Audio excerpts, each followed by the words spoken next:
네, 마태복음 10장 2절로 4절까지의 말씀 첫 번째 시간입니다. 지난주에는 10장 1절 예수님께서 제자들을 부르시는 본문이었죠. 그래서 9장 마지막과 연결을 시켜서 말씀을 상고해 보았고요. 이제 오늘은 구체적으로 12사도의 이름이 나오는 본문입니다. 첫 번째 시간 되겠습니다. 12사도의 이름은 이러하니 하면서 오늘 같이 합독하셨죠. 그래서 보통 사도라고 하면 어떻게 배우셨죠, 저희가? 사도라는 그 단어를 보시면 보냄을 받은 자라고 보통 이해를 하고 계십니다. 근데 과연 그 뜻인지 좀 살펴볼 필요가 있겠습니다. 오늘도 제가 학교들과 대화를 하면서 단어의 중요성에 대해서 얘기를 한 적이 있었는데 사도라는 거, 또 잘못된 내용 중에 몇 가지 있기 때문에 좀 말씀을 드리도록 하겠습니다. 사도라는 것은 헬라어의 아포스톨로스라는 명사형 단어입니다. D.A. 칼슨이라는 분이 신약의 권위자죠. 그분이 쓴 책 중에서 Exegetical Fallacies, 그러니까 성경을 해석하면서 잘못된 부분들에 대해서 지적을 한 책이 있었습니다. 그 책에 뭐라고 했냐면 Actual usage in the New Testament suggests that commonly bears the meaning a special representative or a special messenger rather than someone sent out. 보냄을 받은 자라는 뜻이라기보다는 어떠한 메시지를 가지고 그것을 전달하는 자다. 그렇게 사용되었다가 말을 했습니다. 분명히 보실 것은 뉴 테스트먼에서 그렇게 사용됐다는 거죠.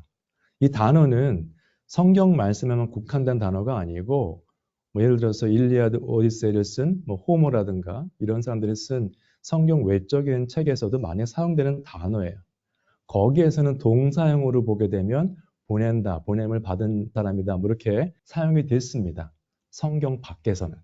그러나 뉴 테스트먼 안에서는 그 뜻이 아니고 메신저라 그런 뜻으로 사용되었다고 이야기를 합니다. 그리고 권위 있는 사전인데요. 이 사전은 저희가 한국에서 왜 한영사전 보면 한 권짜리 거의 1000페이지 되는 거 두꺼운 거 봐도 좋은 사전으로 얘기를 하죠. 이것은 뉴 테스트먼에 관한 단어 사전이 5권짜리가 있습니다. 몇천 페이지에 이르는 거기 때문에 아포스톨로스라는 단어도 몇 페이지에 걸쳐서 설명을 한 책인데, 그러니까 성경 외적인 거, 주이시 컬처에 관한 거, 그다음에 성경에서 어떻게 사용되나 나오는 사전입니다. 이 사전에서 뭐라고 되어 있냐면 더 강하게 얘기를 하죠. The New Testament uses this noun, 그러니까 이 명사형 단어죠. Only in the sense of messenger, and particularly 사도를 그냥 지칭하는 거. Only in the sense of messenger. 보낸다 이런 뜻이랑 관계가 없다는 뜻으로 얘기를 했습니다. 그래서 보통 우리가 이제 듣는 것 중에 예를 들어서 사도행전 1장 8절에 보시면 너희가 권능을 받고, 권능은 dunamis이기 때문에 dynamite다 이렇게 들으시죠. explosion, 폭발하는 힘, 전혀 관계없는 이야기입니다. 성경과는 물론 어원상으로는 비슷한 면이 있지만 다이너마이트는 성경을 쓸 당시에 아무 의미가 없는 단어였죠. 우리가 그렇게 생각을 하는 것뿐이죠. 그래서 그 플라톤이 쓴 공화국이라는 책이 있습니다. Republic이라는 책이 있는데 거기에서 챕터 2하고 3를 보시면은 소크라테스가 하는 부분이 나와요. 교육에 대해서 말을 하는데 거기에 영어 책이기 때문에 뭐라고 되어 있냐면 gymnastic and music이라는 단어가 나옵니다. 우리 현대 그 영어를 보면 짐내스틱 하면은 기계체조죠. 다른 것도 아니고 스포츠 중에 기계체조죠. 짐내스틱. 뮤직 하면 뭡니까? 우리 생각하는 음악이죠.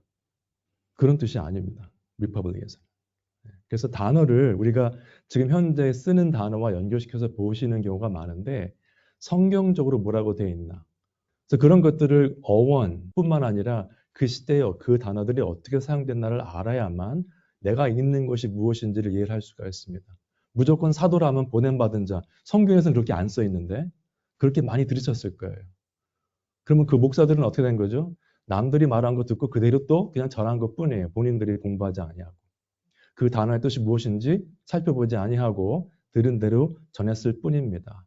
조심하셔야 돼요. 그러면 잘못 이해된 것에 의해서 잘못된 적용이 나오죠. 아, 보냄받는 자. 어딘가 가야 되는 그런 느낌이 들죠. 전혀 아닙니다. 오늘 마태복음 10장 2절로 4절까지의 말씀을 보시면 12명의 제자 이름이 쭉 나옵니다.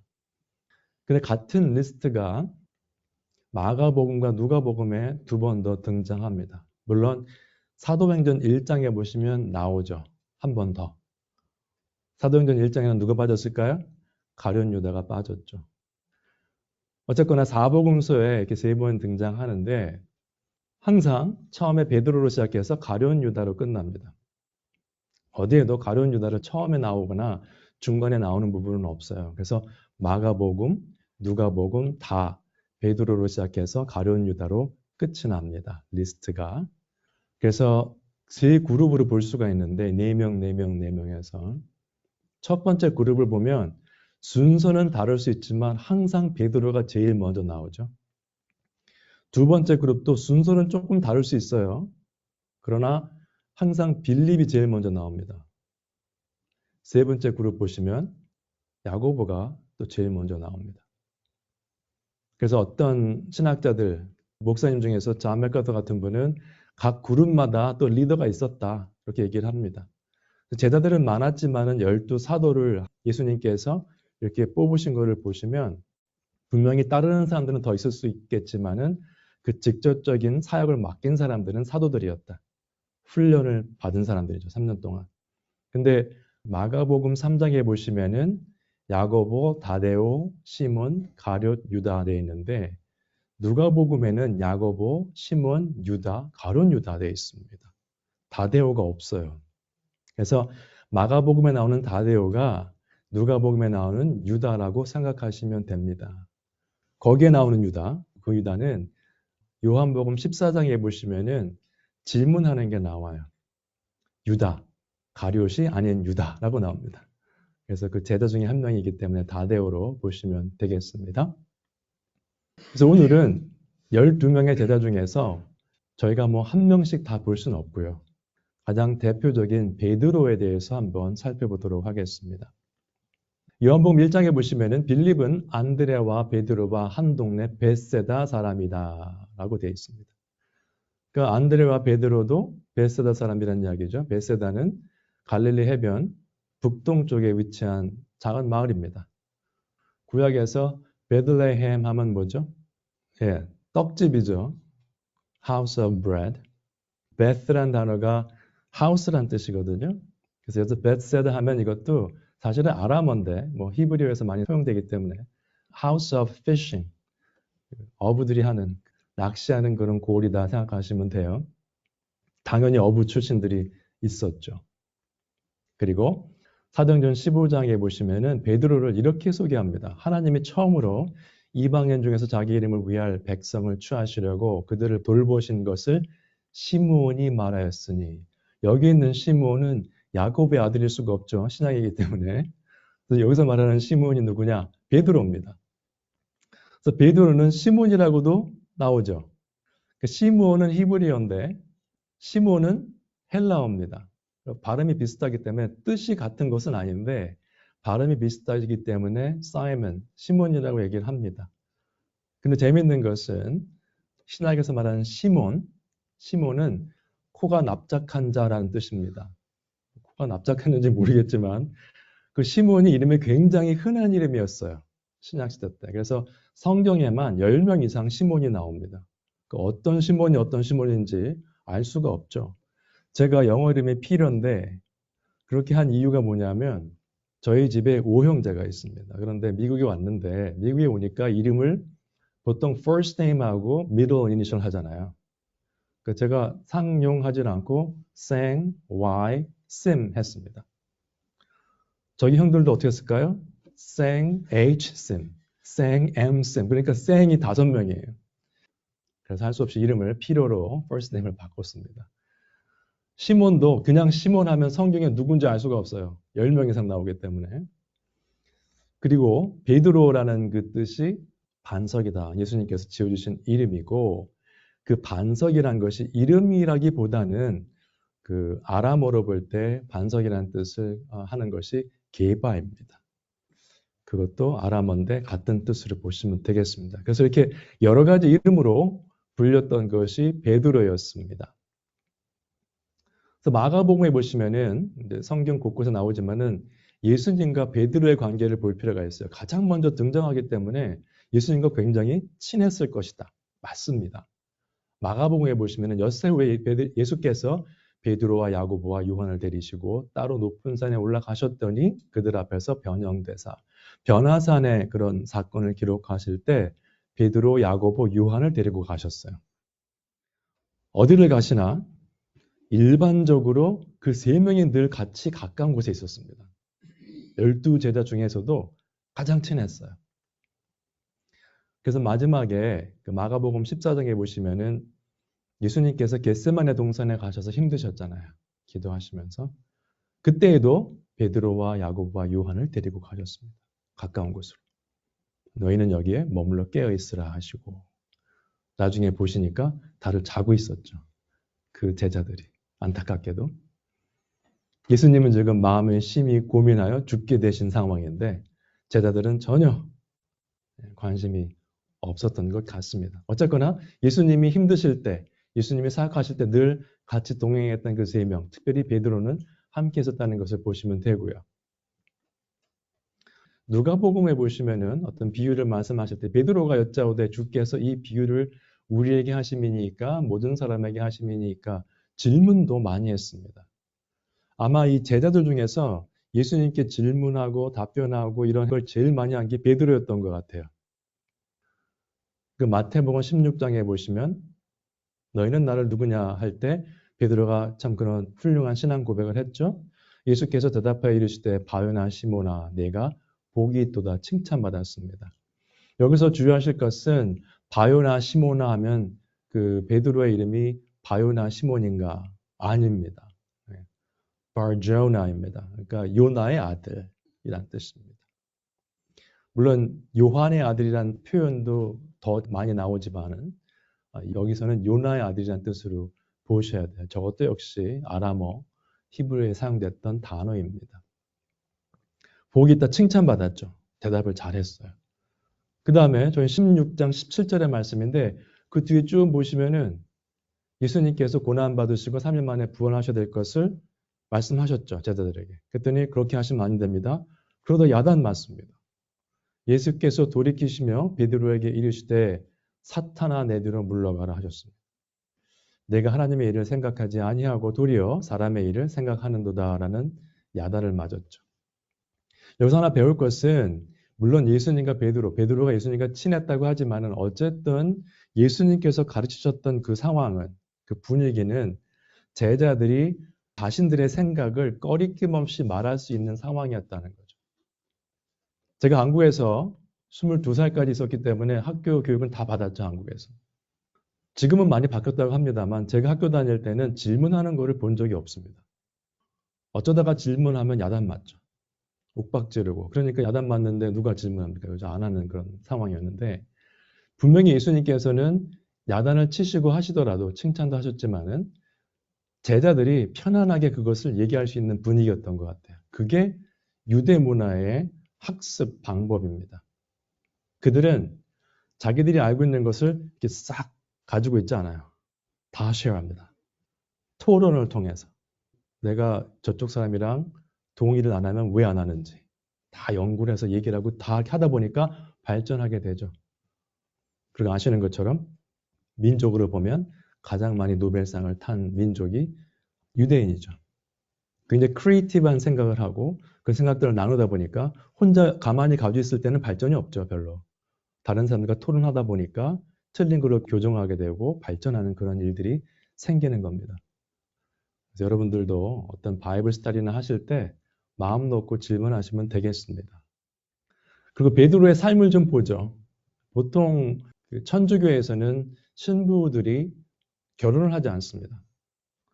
그리고 그들이 말하는 것은 첫 번째 포비, 첫 번째 교황이 베드로다. 또 그렇게 얘기를 하죠. 둘 다 틀린 이야기인데 고린도전서 9장에 보시면 사도 바울이 좀 화가 났어요. 고린도 교회에. 여러 가지로. 그래서 그 중에 한마디 한 게 6절에는 뭐 일하는 얘기도 나왔습니다만 어쨌거나 5절에 보시면 우리가 다른 사도들과 주의 형제들과 게바 말씀드렸죠. 게바가 아람어로 락이라는 뜻이기 때문에 베드로죠. 게바와 같이 믿음의 자매된 아내를 데리고 다닐 권리가 없겠느냐. 다른 사도들과 베드로는 부인을 대동했습니다. 사역할 때. 물론 6절에 보면 고린도전서 9장 6절에 보시면 그들은 일은 하진 않았어요. 왜냐하면 교회에서 서포트가 됐기 때문에. 이런 얘기를 합니다. 그러니까 나도 그런 권리가 있지만 안 한다는 거죠. 사도 바울은. 결국은 믿음의 자매된 아내를 데리고 다니면서 사역을 했기 때문에 지금 천주교에서 말하는 결혼하면 안 된다는 것은 물론 이제 다른 본문을 들어와서 말을 하지만은 베드로를 교황으로 하면서 얘기한다는 것은 앞뒤가 맞질 않습니다. 참고하시고요. 나중에 기회가 되면 제가 마태복음에 나오지만은 예수님을 부인하는 거 나오죠. 3번 부인하는 부분이 나오는데 그 베드로의 그 모습을 다시 한번 제가 자세하게 설명을 드리겠지만 이 부분은 2번째 예수님을 부인했던 부분인데 여종이 그를 보고 곁에 서 있는 자들에게 다시 이르되 이 사람은 그 도당이라 하되 또 부인하더라. 아니다라고 했죠. 조금 후에 곁에 서 있는 사람들이 다시 베드로에게 말하되 너도 갈릴리 사람이니 참으로 그 도당이니라 했습니다. 아니 베드로는 나는 예수님 모른다라고 말했을 뿐인데 이 사람이 갈릴리 사람이구나 금방 알았어요. 어떻게 알았을까요? 여러분들 혹시 고향이 다 좀 다르시죠? 한국에서도 그 북한 사투리를 쓰는 사람들을 우리는 어디 경상도나 전라도 분이라고 얘기하지 않습니다. 저 사람 북한에서 왔구나. 사투리를 쓰잖아요. 억양이 있잖아요. 갈릴리 사람들 어부들이 모여있는 북쪽 사람들의 억양이 있었습니다. 그래서 예수님을 모른다고 했을 때 그 말 딱 들으니까 저 사람 그쪽 사람이네. 갈릴리 사람이네. 그럼 한패네. 이렇게 말을 한 거예요. 이건 무슨 특별한 게 아니라 그건 당연한 거죠. 지역적으로 액센트가 있기 때문에 알 수 있었다고 볼 수 있습니다. 너도 갈릴리 사람이니까 참으로 그 도당이라 그들과 한패구나 이렇게 얘기를 했습니다. 참 힘들었어요. 베드로는 그런 면에서. 자기는 죽어도 예수님을 떠나지 않는다고 하다가 이러한 사건들을 다 경험하고 그 다음에 재림의 주님을 만나는 사건이 나오죠. 그것이 요한복음 21장에 나오는데 요한복음 21장 앞에 보시면은 예수님께서 재림하시고 3번째 나타나신 부분이에요. 3번이라는 게 자꾸 나옵니다. 베드로가 예수님을 3번 부인했고 예수님께서 재림 후에 3번 등장하신 부분이었고 3번 질문하시고 3번 답변했죠. 그리고 이거는 하나는 제가 말씀을 드릴게요. 예수님께서 처음에 2번 질문하실 때 내가 나를 사랑하느냐 하실 때 아가페오라는 단어를 쓰십니다. 아가페 동사형을 쓰시면서 무조건적 사랑으로 나를 사랑하느냐 그렇게 물어봤더니 베드로가 필레오로 대답을 했어요. 그래서 어떤 신학자들은 예수님께서 그렇게 질문하시다가 도저히 베드로가 그 레벨에 못 올라오니까 3번째 내가 나를 사랑하느냐 할 때 필레오라는 단어를 쓰셔서 베드로 레벨에 맞춰서 내려오셔서 설명하셨다. 그러한 또 엉뚱한 설명도 합니다. 그런데 아가페라는 단어와 필레오라는 단어는 성경에서 보시면 하나님께서 그리스도를 사랑하신다는 표현을 할 때도 가끔 등장하는 단어입니다. 필레오가. 그래서 그것을 무조건적 사전적인 의미로 아가페와 필레오는 완전히 다른 것처럼 이 부분은 그렇게 설명할 수 있는 부분이 아니에요. 그것도 많이 들으셨을 거예요, 아마. 그러니까 제가 연구를 하다가 느끼는 것은 말 한마디를 하고 한 가지를 제가 나누더라도 정확하게 해야 되겠다. 성경 말씀에서 뭐라고 하는지. 저도 교회는 오래 다녔잖아요. 그러니까 좀 들은 게 있을 거 아니에요. 그걸 다 내려놔야 되더라고요. 이거 보면 아는 부분이라 하고 접근했다가 낭패를 본 게 한두 번이 아닙니다. 그동안 알았던 게 잘못된 거예요. 그럼 처음부터 다시 리서치를 해야 돼요. 이 단어가 그 뜻이 아니었네. 이 문장이 그런 문장이 아니었네. 그걸 하다 보면 끝도 없고 한도 없더라고요. 그것은 나중에 기회가 되면 설명을 드릴 거고요. 예수님께서 여기서 3번 당부를 하시죠. 당부라기보다는 명령이죠. 내 어린 양을 먹이라. 내 양을 치라. 내 양을 먹이라. 먹이라가 2번 나오죠. 그리고 치라라는 말이 2번째 나오는데 그 양을 치는 것은 목자가 하는 거잖아요. 그래서 그 단어, 양을 치라라고 하는 그 단어가 어디서 사용되냐면 에베소 4장에 보시면은 우리의 은사죠. 하나님께 주신 은사를 얘기하면서 거기에서 어떤 사람은 목사와 교사로 삼으셨으니 할 때 그 목사입니다. 원래 그 목사가 어떤 영어 성경에는 shepherd라고 표현합니다. 목자라고 표현해요. 아시는 것처럼 the pastor and teacher. 정관사가 하나밖에 없기 때문에 목사와 교사는 구별을 할 수 있지만 하나로 보셔야 돼요, 역할을. 어떻게 설명을 드릴까 고민하다가 이걸 한번 찾아봤습니다. 피넛버터 샌드위치를 보시면 피넛버터만 있으면 샌드위치가 아니고 빵만 겹쳐놨다고 하면 그것도 그냥 빵만 겹쳐놓은 거죠. 피넛버터 샌드위치는 피넛버터하고 빵을 저희가 구별할 수 있지만 하나입니다. 그렇죠? 합쳐져 있어요. 저거를 구별하다 보면은 뭔가 이게 달라지는 거죠. 피넛버터 샌드위치가 아닙니다. 목사와 교사는 그렇게 막 구별할 수 있는 게 아니에요. 목사 따로 교사 따로. 같은 걸로 보셔야 돼요. 물론 저 빵이 조금 타긴 했습니다만.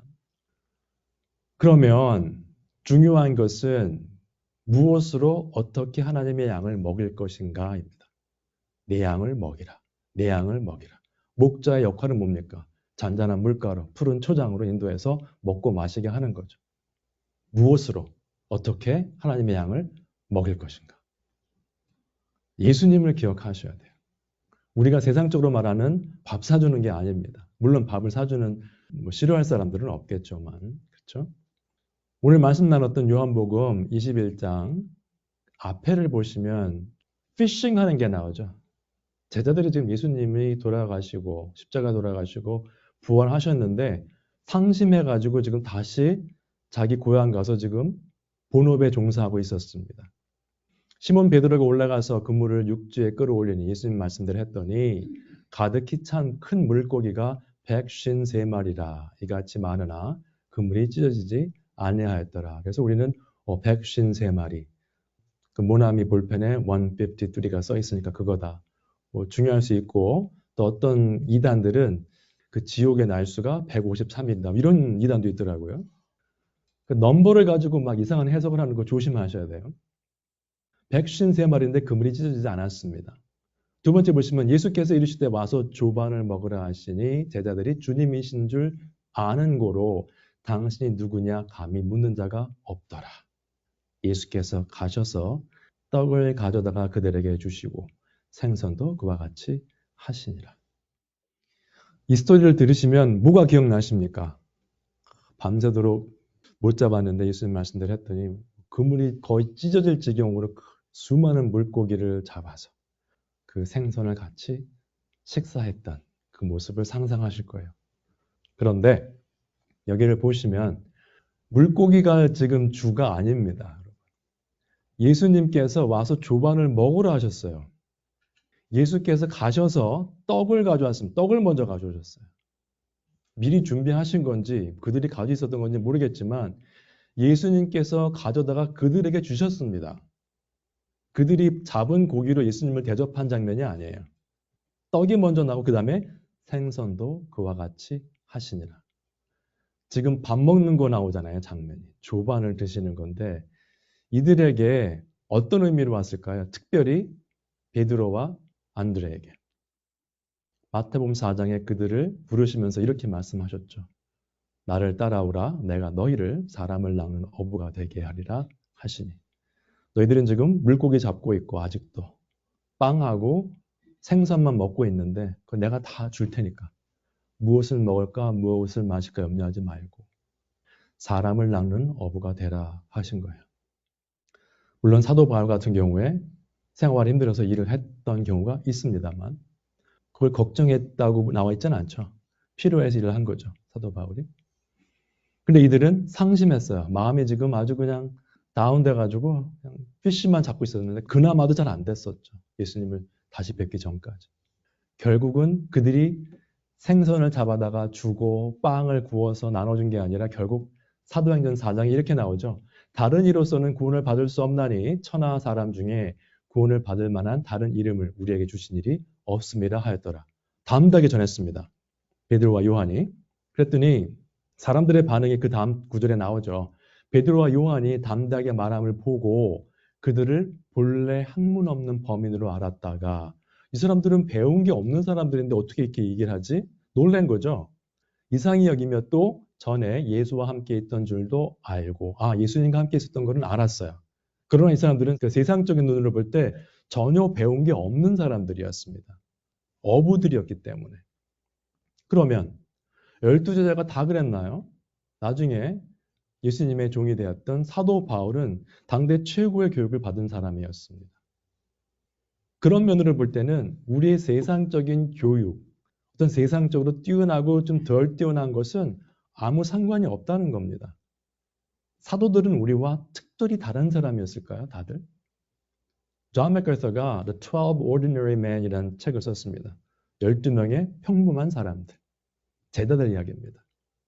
그리고 야고보서에 보시면 엘리야는 우리와 성정이 같은 사람이로되 그가 비가 오지 않기를 간절히 기도한즉 3년 6개월 동안 땅에 비가 오지 아니하고 우리 가운데 누가 이런 기도를 할 수 있겠습니까? 다시 기도하니 하늘이 비를 주고 땅이 열매를 맺었느니라. 대단한 사람인데 하나님의 선지자인데 우리와 성정이 같은 사람이다. 무슨 뜻인가? A man with a nature like ours. 우리랑 같은 사람이다. 다른 것이 없는 사람이란 뜻이에요. 나는 너무 어려서, 너무 나이가 많아서, 나는 배운 게 없어서, 할 일이 많아서. 이유는 많죠. 그러나 하나님을 섬기는 것에는 나이도 상관없고 백그라운드도 상관이 없습니다. 결론적으로 그 말씀을 연결시켜서 보시면 사람 낚는 어부 어떤 것인가? 디모데 후서 말씀인데 함께 읽으시죠. 시작. 내 아들아 그러므로 너는 그리스도 예수 안에 있는 은혜 가운데서 강하고 또 네가 많은 증인 앞에서 내게 들은 바를 충성된 사람들에게 부탁하라. 그들이 또 다른 사람들을 가르칠 수 있으리라. 사도 바울이 디모데에게 한 말입니다. 포커스는 내게 들은 바를 충성된 사람들에게 부탁하라. 그들이 또 다른 사람들을 가르칠 수 있으리라. 예수님께서 12제자를 세우셨습니다. 세상적으로 보면 그 사람들 사역이 연결될 수 있을까 걱정되는 사람들이에요, 사실은. 뛰어난 사람 뽑아도 시원찮을 판인데 일반적인 사람, 별 볼 일 없는 사람들을 뽑으셨어요. 여러분들 직장에서 사람 뽑을 때요. 서류 심사하고 또 인터뷰 심사하고 인터뷰를 제가 지난번에 보니까 6번을 하더라고요. 사람을 뽑는데. 그렇게 해서 고르고 골라서 뽑습니다. 근데 12제자는 그게 아니었죠. 백그라운드와 상관없다는 이야기고요. 그럼 오늘날의 성도들은 어떻습니까? 지금 내가 과연 예수님의 제자로 인해서 신앙생활을 하고 있는데 예수님께서 그들에게 맡겨주신 그 복음의 사역 때문에 신앙생활을 하고 있는데 나는 과연 내게 들은 바를 충성된 사람들에게 부탁하고 전하고 있는가? 생각해 보셔야 돼요. 이것은 예수님께서 말씀하신 것이 쭉 이어져야 된다는 것도 있지만은 구약에 보시면 신명기 6장에 나오는 것처럼 우리가 그 말씀을 마음에 새기고 자녀들에게 부지런히 가르쳐야 된다는 역할이 있었죠. 자녀들뿐만 아니라 충성된 모든 사람들에게 확대가 되는 겁니다. 신학의 말씀을 통해서 보시면. 그러면 주위에 있는 사람들이 다 되겠죠. 식구뿐만 아니라 친구, 혹시 비즈니스를 하더라도 혹은 교회 안에서도 아직 복음을 모르는 사람이 있을 수 있죠. 신앙의 연수와 관계없이. 그래서 우리가 생각해야 될 것은 베드로와 같이 좀 부족했지만 예수님을 부인도 했던 그런 사람이지만 재림의 예수를 만난 후에 담대하게 말씀을 전했던 것을 기억하시고 우리도 예수님의 고린도 후서에 나오는 것처럼 제자로서 혹은 대사로서 역할을 잘 감당하시고 다른 충성된 사람들입니다. 아무한테나 얘기를 하는 게 아니에요. 충성된 사람들을 찾으셔서 그 사람들에게 또 복음의 메시지를 전하시고 부탁하심으로 예수님의 사역이 계속되는 그러한 일들을 같이 보시고 또 함께 기쁨 누리시는 우리 모두가 되시기를 주님의 이름으로 축원 드립니다. 하나님 은혜를 감사드립니다. 베드로와 같이 저희들도 세상적으로 볼 때 뛰어나거나 무엇을 많이 이루지 못한 점들이 있습니다. 그러나 하나님께서 부르셨을 때 내가 여기 있나이다 하고 순종했던 이사야처럼 또 재림의 예수님을 만난 후에 그리스도 외에는 다른 이름으로 구원받을 수 없다고 담대하게 전파했던 그러한 모습을 떠올리며 저희들도 예수님의 명령을 붙잡아 그 말씀대로 살아가며 복음을 전파하는 사역을 잘 감당할 수 있도록 은혜 베풀어 주시고 힘 주시옵소서. 저희들에게 필요한 것은 먹고 마시는 것들에 대한 걱정이 아니라 복음을 전할 수 있는 성령님의 역사인 줄을 믿습니다. 말씀으로 늘 충만하게 해주셔서 성령님의 은혜를 따라서 그리스도의 제자로 살아가는 저희를 될 수 있도록 은혜 베풀어 주시고 동행하여 주시옵소서. 감사를 드리며 이 모든 말씀 우리 주 예수 그리스도의 이름으로 기도드립니다. 아멘.